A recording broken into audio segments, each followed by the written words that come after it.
नमस्कार दोस्तों, कैसे हैं आप सब लोग। उम्मीद है आप सब अच्छे होंगे और अपनी तैयारी को बड़े बेहतरीन ढंग से कर रहे होंगे। आज हम आपके सामने लेकर आए हैं जो हमारी सीरीज़ चल रही है 10,000 क्वेश्चन की। 10,000 क्वेश्चन मिल जाते हैं आपको एनसीईआरटी से संबंधित। और ये आज का जो हमारा वीडियो है ये हो जाता है धार्मिक आंदोलन से संबंधित। और आज हम चलेंगे 20 क्वेश्चन से, आगे जो है हमें शुरू कर लेना है। ठीक है, 20 क्वेश्चन हम आपको पहले ही इस वीडियो के करा चुके हैं। ठीक है, और ये जो हमारी चल रही है अब आज का जो हमारा टॉपिक है ये हो जाता है धार्मिक आंदोलन से संबंधित क्वेश्चन। तो चलिए देर बिल्कुल नहीं करेंगे, शुरू करेंगे आज का हमारा इंपॉर्टेंट वीडियो। 10,000 क्वेश्चन की सीरीज़ है, इंपॉर्टेंट सीरीज़ है, ये भी आपको देख लेना है। तो सबसे पहला जो क्वेश्चन है आज की वीडियो का वो हमारा क्या हो जाएगा, तो ये हो जाता है भारत में धार्मिक इतिहास के संदर्भ में निम्नलिखित कथनों पर विचार कीजिए। जो धार्मिक इतिहास है उसके संदर्भ में निम्नलिखित कथनों पर आपको विचार करना है। तो आपको बताना है इनमें से कौन सा जो है सही हो जाता है। 4 ऑप्शन आपको दिए गए हैं और 3 पॉइंट दिए गए हैं जिनमें से आपको निकालना है। जो कथन आपके दिए गए हैं 3, अब इन 3 कथनों में से आपको बताना कौन कौन से आपके यहाँ पर सही हो जाते हैं। तो चलिए सबसे पहले बात करेंगे जो आपका हो जाता है बोधिसत्व बौद्ध मत के हीनयान संप्रदाय की केंद्रीय संकल्पना है। तो ये आपका हो जाता है यहाँ पर गलत। जो बोधिसत्व है बौद्ध मत के हीनयान की संप्रदाय की केंद्रीय संकल्पना नहीं माना जाएगा। ठीक है, तो पहला जो पॉइंट है ये आपका हो जाता है यहाँ पर गलत। इसके बाद बोधिसत्व अपने प्रबोध के मार्ग पर बढ़ता हुआ करुणा है, तो ये सही हो जाएगा। दूसरा पॉइंट आपका यहाँ पर बिल्कुल सही हो जाता है। बोधिसत्व समस्त सचेतन प्राणियों का उनके प्रबोध के मार्ग पर चलने के लिए सहायता करने के लिए स्वयं की निर्वाण प्राप्ति विलंबित करता है। तो तीसरा पॉइंट भी आपका यहाँ पर सही हो जाता है। एक गलत है और 2 और 3 आपके सही हैं। और 2 और 3 आपके किस में दिए गए हैं, तो ऑप्शन नंबर बी में दिए गए हैं आपके 2 और 3। ठीक है, ये हो जाते हैं यहाँ पर करेक्ट। इसके अलावा कुछ जो थ्योरी है उससे भी समझेंगे। बोधिसत्व की जो अवधारणा है वो बौद्ध धर्म के महायान सिद्धांतों पर आधारित है। आप ऑप्शन में दिखाया गया था कि हीनयान से संबंधित है, लेकिन हीनयान से वो संबंधित नहीं है। जो बोधिसत्व की अवधारणा है वो हो जाती है महायान सिद्धांतों के आधार पर। ठीक है, इंपॉर्टेंट हो जाता है। अब बोधिसत्व का जो अर्थ है वो हो जाता है वह व्यक्ति जिसे स्वयं के बारे में आत्मज्ञान हो। ठीक है, बोधिसत्व वो व्यक्ति हो जाता है जिसको स्वयं अपने बारे में ज्ञान हो, और बोधिसत्व होना मतलब आत्मज्ञान की प्राप्ति करना होता है। ठीक है, इतनी बात आपको समझ लेनी है। बोधिसत्व की जो अवधारणा है वो सतर्कता से जो आत्मज्ञान के लिए कार्य करना है, और आप उस शख्स को बोधिसत्व नहीं कह सकते या नहीं हो सकता है जो कि भविष्य वह आत्मज्ञान प्राप्त कर ले। ठीक है, उसको नहीं कह सकेंगे जो भविष्य में करेगा। जिसने पहले ही कर लिया उसको जो है बोधिसत्व कहा जाएगा। ठीक है, और प्रयास करना चालू नहीं किया है ऐसे को भी नहीं कह सकते हैं। इस कारण से शुरुआत में बोधिसत्व सिद्धार्थ गौतम से ही पहले ज्ञान प्राप्ति और उनके जीवन काल की जो ज्ञान प्राप्ति को संदर्भित करता है। ठीक है, तो बोधिसत्व कौन हो जाते हैं, तो गौतम बुद्ध हो जाते हैं आपके बोधिसत्व। अगला क्वेश्चन है भारत में सांस्कृतिक इतिहास के संदर्भ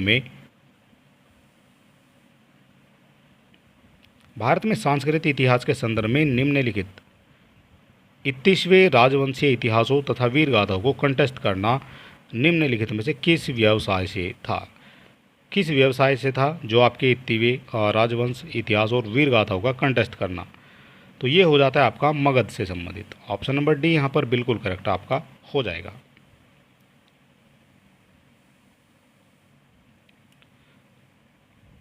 अगला क्वेश्चन है हमारा महात्मा बुद्ध ने अपना पहला धर्मोपदेश कहाँ पर दिया था। इंपॉर्टेंट क्वेश्चन है और सभी परीक्षाओं में ये आपसे पूछा भी जाता है।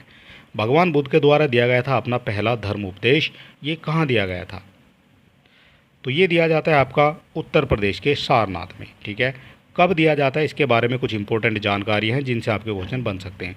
एक तो आपके सबसे पहला क्वेश्चन यहाँ से बनता है कि भगवान बुद्ध ने अपना पहला धर्म उपदेश कहाँ दिया, तो ये उत्तर प्रदेश के सारनाथ में दिया है। कितने वर्ष की अवस्था में दिया है, तो ये दिया गया है 35 वर्ष की अवस्था में। कितने साल जो है इन्होंने कठिन तपस्या करी है, तो इन्होंने तपस्या करी है 6 वर्षों में। ठीक है, तो इस तरह से भी आपके क्वेश्चन यहाँ से बनते हैं। तो चलिए डिटेल से समझते हैं। तो 35 वर्ष की आयु में 35 वर्ष की अवस्था में 6 वर्षों की कठिन साधना के पश्चात बिहार में बोधगया में पीपल वृक्ष के नीचे बैसाख पूर्णिमा की रात्रि को गौतम बुद्ध को ज्ञान की प्राप्ति हुई थी। ठीक है। ये सबसे जो है आपके क्वेश्चन पूछे जाते हैं। वो वृक्ष कौन सा है जिसके नीचे गौतम बुद्ध को ज्ञान की प्राप्ति हुई है? तो पीपल का वृक्ष हो जाता है। कब हुई है? तो बैसाख पूर्णिमा की रात्रि को हुई है। ये भी आपसे पूछे जाते हैं। इसके बाद आपसे पूछा जाएगा ज्ञान प्राप्ति के पश्चात वे सबसे पहले ऋषिपत्तनम, जो वर्तमान में जो है सारनाथ वाराणसी के निकट है, वहाँ आए थे और 5 ब्राह्मण सन्यासियों को पहला उपदेश उन्होंने दिया था। और इस जो प्रथम उपदेश है उसको धर्म चक्र परिवर्तन के नाम से जाना जाता है। इन सारों से जो है आपके क्वेश्चन यहाँ पर पूछे जाते हैं, ठीक है। सारा जो डिटेल है वो आपकी यहाँ पर इम्पोर्टेंट हो जाती है। अगला क्वेश्चन हो जाएगा हमारा, निम्नलिखित में से कहाँ स्तूप नहीं है? स्तूप कहाँ नहीं है ये आपको बताना है। तो धमेक स्तूप हो जाता है, ठीक है। धमेक स्तूप हो जाता है, सांची में भी हो जाता है और भरूच स्तूप भी हो जाता है, लेकिन रांची में जो है नहीं होगा, ठीक है। ऑप्शन नंबर बी आपका यहाँ पर करेक्ट हो जाएगा। थोड़ा समझने की कोशिश करेंगे तो रांची में कोई भी जो बौद्ध स्तूप है वो नहीं है। धमेक, सांची, भरहुत, सारनाथ, कुशीनगर, धौलागिरी और अन्य कुछ स्थानों पर जो है बौद्ध के स्तूप जो है यहाँ पर पाए गए हैं। ये नाम सारे याद रखने, कहाँ कहाँ पाए गए हैं बौद्ध से संबंधित स्तूप, ठीक है, इम्पोर्टेंट हो जाता है। अगला क्वेश्चन है, गौतम बुद्ध का जो जन्म स्थान है किसके द्वारा अंकित किया गया है? जो गौतम बुद्ध का है जन्म स्थान वो किसके द्वारा अंकित किया गया है ये आपको बताना है। तो गौतम बुद्ध का जो जन्म स्थान है ये अंकित किया जाता है आपका अशोक मौर्य का जो रुमिनदेही स्तंभ है उसके द्वारा जो है ये अंकित किया जाता है। और इसके बारे में जो रुमिनदेही से प्राप्त अशोक के स्तंभ लेख हैं उनमें बुद्ध के जन्म स्थान का जो है वर्णन मिला है। आपसे क्वेश्चन इंडिविजुअल करके पूछ लिया जाएगा, जो बुद्ध के जन्म का वर्णन है वो किस अभिलेख में मिला है, ठीक है, किस स्तंभ में मिला है? तो ये मिला है रुमिनदेही अभिलेख में। रुमिनदेही स्तंभ में जो है इसका उल्लेख आपको देखने को मिल जाएगा, जो बुद्ध के जन्म से संबंधित आपका माना जाता है, ठीक है।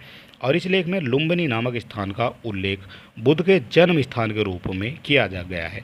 और वहीं से जो है पता चलता है कि जो गौतम बुद्ध हैं वो लुम्बिनी में जो है पैदा हुए थे, ठीक है। इतनी चीज़ें आपको यहाँ से समझ लेनी है। अगला क्वेश्चन है, बौद्ध के पवित्र अवशेषों पर निर्मित जो गुंबदाकार छत वाली अर्ध गोलाकार संरचना को हम क्या कहते हैं? ये भी इम्पोर्टेंट क्वेश्चन यहाँ से आपका हो जाता है। तो उसको कहा जाता है स्तूप। ऑप्शन नंबर 1 बिल्कुल करेक्ट हो जाएगा।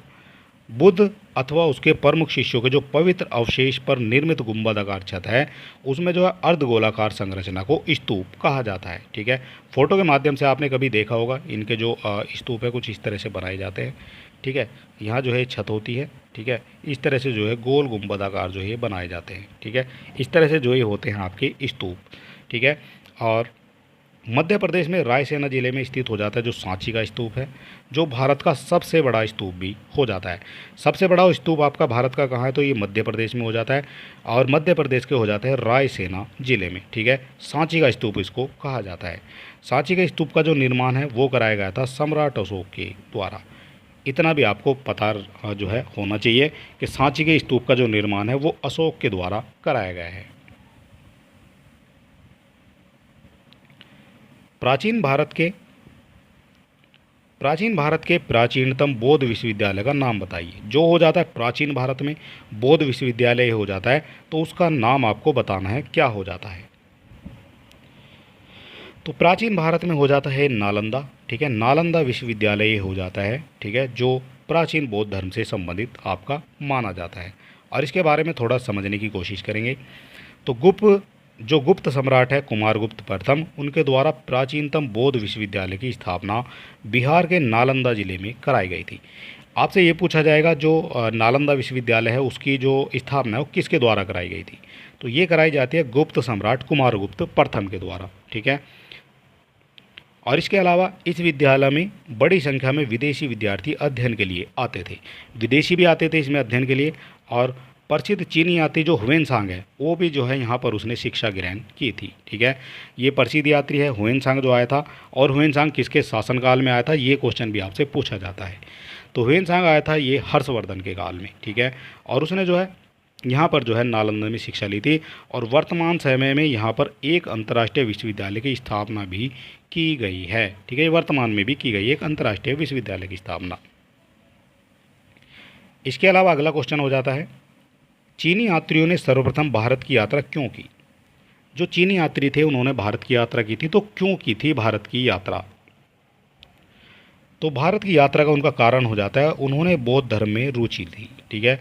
उनकी जो है बौद्ध धर्म में रुचि थी, इसीलिए उन्होंने जो है सर्वप्रथम भारत की यात्रा की थी, जो भारत के जो चीनी यात्री हो जाते हैं। और ये हो जाता है चीनी यात्रियों की जो बौद्ध धर्म में विशेष रुचि थी, जिसकी जानकारी जुटाने के लिए वे भारत आए थे कि ऐसा क्या है बौद्ध धर्म में। चीनी यात्रियों में फायान आ जाते हैं, कब आ जाते हैं, ये भी आपसे जो है सुमेलित करने के लिए क्वेश्चन दिया जाता है, ठीक है।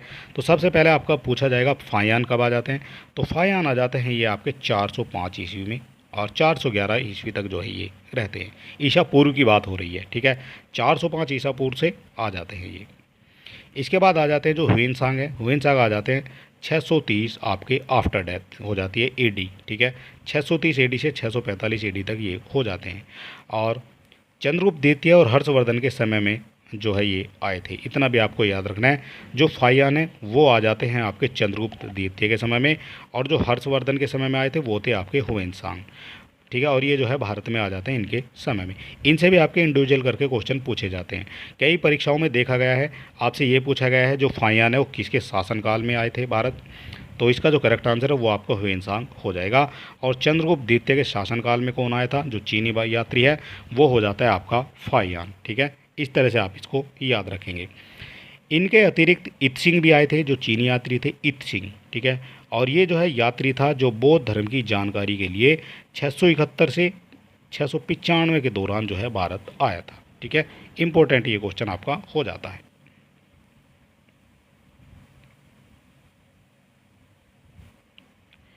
अगला क्वेश्चन हमारा निम्नलिखित में से बौद्ध साहित्य की पहचान कीजिए। जो बौद्ध साहित्य है उसकी पहचान करनी है, कौन सा हो जाता है इनमें से। चार ऑप्शन आपको दिए गए हैं, इनमें से आपको बताना है बौद्ध साहित्य। तो बौद्ध साहित्य हो जाता है इनमें से ही आपका त्रिपिटक, ठीक है। और त्रिपिटक के बारे में थोड़ा सा जो है हमें जान लेना चाहिए, थोड़ा सा हमें पढ़ लेना चाहिए त्रिपिटक के बारे में।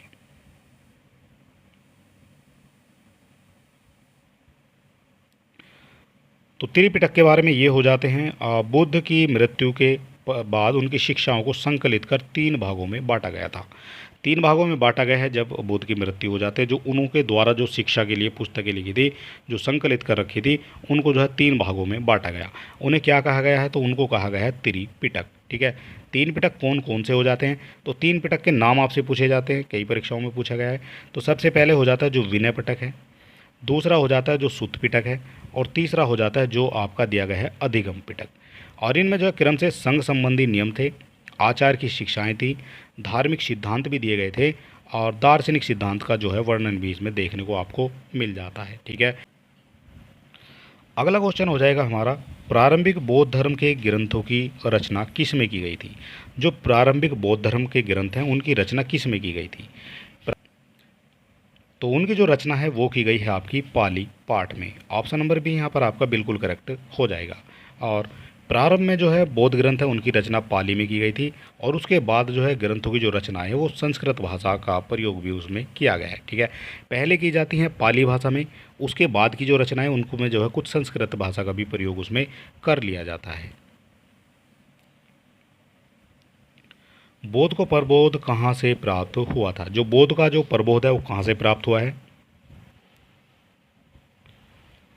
तो ये प्राप्त हो जाता है आपका बोध गया से, ठीक है। ऑप्शन नंबर बी यहाँ पर बिल्कुल करेक्ट आपका हो जाएगा। महात्मा बुद्ध को 35 वर्ष की अवस्था में जो बिहार के बोध गया में बैसाख पूर्णिमा की रात्रि को ज्ञान की प्राप्ति हुई थी। ये बैसाख पूर्णिमा की रात थी जब ज्ञान की प्राप्ति हुई थी 35 वर्ष की अवस्था में, और 6 जो वर्ष की वो तपस्या थी उनकी। ज्ञान प्राप्ति के बाद जो है वो बुद्ध कहलाए थे, ये भी आपको याद रखना है। और सारनाथ में बुद्ध ने अपना पहला उपदेश दिया था। सारनाथ की ट्रिक है कि जब सारे नाथ आ गए थे तब उन्होंने जो उपदेश देना शुरू किया था, और इसको क्या कहा जाता है, तो धर्म चक्र परिवर्तन के नाम से जाना जाता है। और कपिलवस्तु जो है बुद्ध का जन्म स्थान है, कपिलवस्तु में स्थित हो जाता है लुम्बिनी, जहाँ पर जो है इनका जन्म हुआ था। और ये राजगृह में ही प्रथम बौद्ध संगीति का आयोजन भी यहाँ पर किया गया है। पहली हो जाती है राजगृह में, दूसरी हो जाती है वैशाली में, तीसरी हो जाती है पाटलिपुत्र में, और चौथी हो जाती है आपकी कुंडल वन में। चारों जो बौद्ध संगीति हैं उनसे भी आपके क्वेश्चन आपके बनते हैं, सुमेलित करने के लिए भी आपको दिए जाते हैं। अगला क्वेश्चन है, बौद्ध धर्म निम्नलिखित में से किन मतों पर विश्वास करता है। जो बौद्ध धर्म है वो किन मतों पर विश्वास करता है, तो ये विश्वास करेगा दुनिया जो है दुखों से भरी पड़ी है। ठीक है, तो इस बात पर जो है विश्वास करता है आपका बौद्ध धर्म जो है।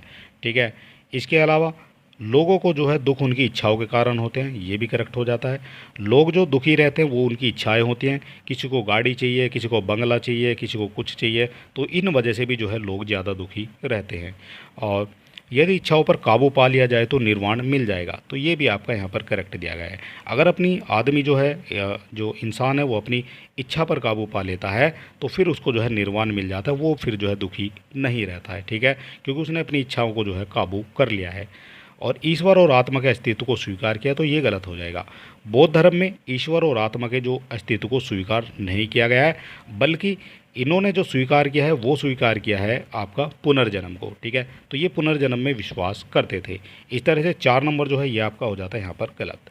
4 किस्में हैं, 4 वाले आप जो है सारे काट सकते हैं। ठीक है, और इस तरह से आपका 1 2 3 1 2 3 दिए गए हैं आपके ऑप्शन नंबर सी में, तो ये यहाँ पर करेक्ट आपका हो जाएगा। और चलिए समझते हैं थोड़ा सा। महात्मा बुद्ध अपने कर्म सिद्धांत में विश्वास रखते थे, कर्म में जो है विश्वास रखते थे, और उनके दर्शन में आत्मा का कोई स्थान नहीं था। वह पुनर्जन्म में जो है पूर्ण विश्वास करते थे। पुनर्जन्म में बौद्ध धर्म का जो है काफ़ी विश्वास माना जाता है, और वे निर्माण प्राप्ति में विश्वास और ईश्वर की सत्ता को पूर्ण रूप से नकारते थे। यानी कि वो कहते थे कि ईश्वर जो है वो कहीं नहीं है, ईश्वर में जो है वो विश्वास नहीं करते थे। ठीक है, और यही हो जाती है बौद्ध धर्म की जो खासियत। उनके अनुसार दुनिया जो है दुखों से भरी पड़ी है, और इस दुख का जो मेन कारण है, जो मुख्य कारण है, वो हो जाता है उनके द्वारा उत्पन्न इच्छाएं। ठीक है, जितनी भी हमारी इच्छाएं वो सब हमारी दुखों का कारण मानी गई हैं बौद्ध धर्म के अनुसार। अगला क्वेश्चन है, गौतम बुद्ध ने जो है किस स्थान पर निर्वाण प्राप्त किया था? गौतम बुद्ध का जो निर्वाण है वो किस स्थान पर हुआ है? तो ये हो जाता है कुशीनारा में। ऑप्शन नंबर ए यहाँ पर आपका करेक्ट हो जाएगा। ठीक है, कुशीनारा में जो है गौतम बुद्ध को निर्वाण प्राप्त हुआ है। गौतम बुद्ध को कुशीनारा नामक स्थान पर महापरिनिर्वाण प्राप्त हुआ था। ज्ञान की प्राप्ति बोध गया में हुई थी। गौतम बुद्ध ने जो है, जो गौतम बुद्ध के पिता थे वो थे शुद्धोधन, और ये थे साक्यगण के प्रधान। और माता की बात करेंगे, माता का नाम आपसे पूछ लिया जाता है, तो माता हो जाती है इनकी माया देवी, जो कोलियर गणवन की कन्या मानी जाती है। ठीक है, अगला क्वेश्चन है, महात्मा बुद्ध का जो परिनिर्वाण हो किसके गणतंत्र में हुआ था? किसके गणतंत्र में हुआ था महात्मा बुद्ध का महापरिनिर्वाण?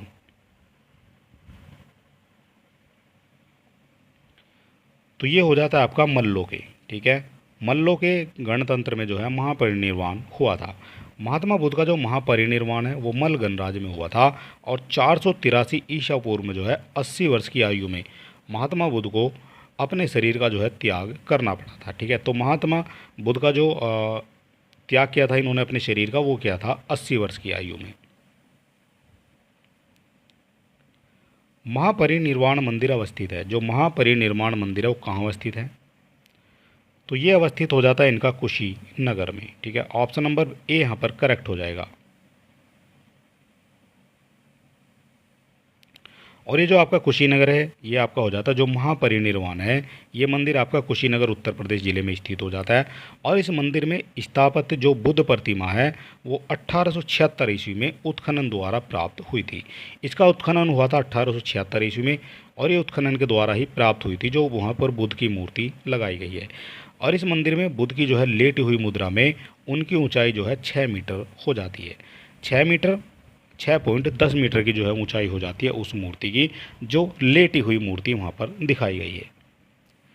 बुद्ध द्वारा रूपांतरित निम्न व्यक्तियों में से कौन सा अंतिम था? बुद्ध के द्वारा जो रूपांतरित किए गए हैं निम्न व्यक्तियों में से कौन सा जो है अंतिम हो जाता है, वो आपको बताना है। तो इनमें से अंतिम हो जाता है आपका सुमद्ध। ठीक है, ऑप्शन नंबर डी यहाँ पर बिल्कुल करेक्ट आपका हो जाएगा।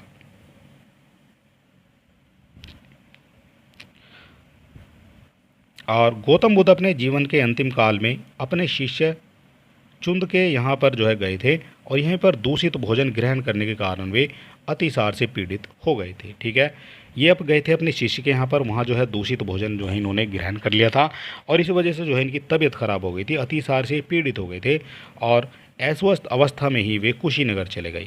और इस स्थान पर सुमद नामक व्यक्ति ने अपना अंतिम उपदेश जो है दिया था। तो ये व्यक्ति जो है अंतिम जो हो जाते हैं, तो अंतिम हो जाते हैं ये सुमद। अगला क्वेश्चन है, महात्मा बुद्ध ने अपना पहला धर्म चक्र परिवर्तन किस स्थान पर दिया था? अपना जो पहला है धर्म चक्र परिवर्तन वो किस स्थान पर दिया था महात्मा बुद्ध ने? तो ये दिया गया था जब सारेनाथ आ गए थे। सारेनाथ मतलब सारनाथ, ठीक है। जब सारेनाथ आ गए थे उस समय जो है धर्म चक्र परिवर्तन दिया गया था। ऑप्शन नंबर बी यहाँ पर करेक्ट हो जाएगा। महात्मा बुद्ध ने अपना प्रथम जो धर्म चक्र परिवर्तन है ये ऋषिपत्तनम जो वर्तमान सारनाथ में हो जाता है वाराणसी नामक स्थान पर जो है वहाँ पर दिया था, ठीक है। ये पहला हो जाता है। महात्मा बुद्ध ने सबसे पहले 5 ब्राह्मणों को दिया था। ये क्वेश्चन आपका बनेगा यहाँ से कि महात्मा बुद्ध ने अपना पहला उपदेश कितने जो है ब्राह्मणों को दिया था या कितने सन्यासियों को दिया था? तो इसमें उनकी संख्या हो जाती है 5 और इसी स्थान पर जो है उपदेश दिया था। इसे ही जो है धम्म चक्र परिवर्तन के नाम से जाना जाता है। अगला क्वेश्चन है, गौतम बुद्ध अपना प्रथम उपदेश कहाँ दिए थे? जो गौतम बुद्ध है उन्होंने अपना प्रथम उपदेश कहाँ पर दिया था? तो इनके द्वारा जो प्रथम उपदेश दिया जाता है तो वो दिया जाता है आपका सारनाथ में। किसी भी तरह से क्वेश्चन आपसे एग्जामिनर पूछ सकता है, घुमा फिराकर एक क्वेश्चन को जो है 4 तरह से आपसे पूछा जा सकता है, ठीक है। गौतम बुद्ध ने जो अपना प्रथम उपदेश है वो दिया था आपका सारनाथ में।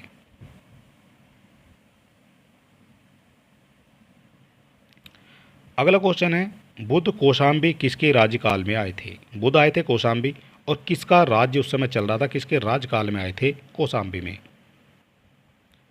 तो इसका करेक्ट आंसर हो जाता है उदयन के काल में, ठीक है। उदयन के शासनकाल में बुद्ध जो है वो कौशाम्बी आए थे और उदयन ने जो है घोषिताराम बिहार भिक्षु संघ को दान में दे दिया था, ठीक है। इतनी बातें भी आपको याद रखनी है उदयन से, ठीक है। तो कौशाम्बी आ जाते हैं ये उदयन के शासनकाल में।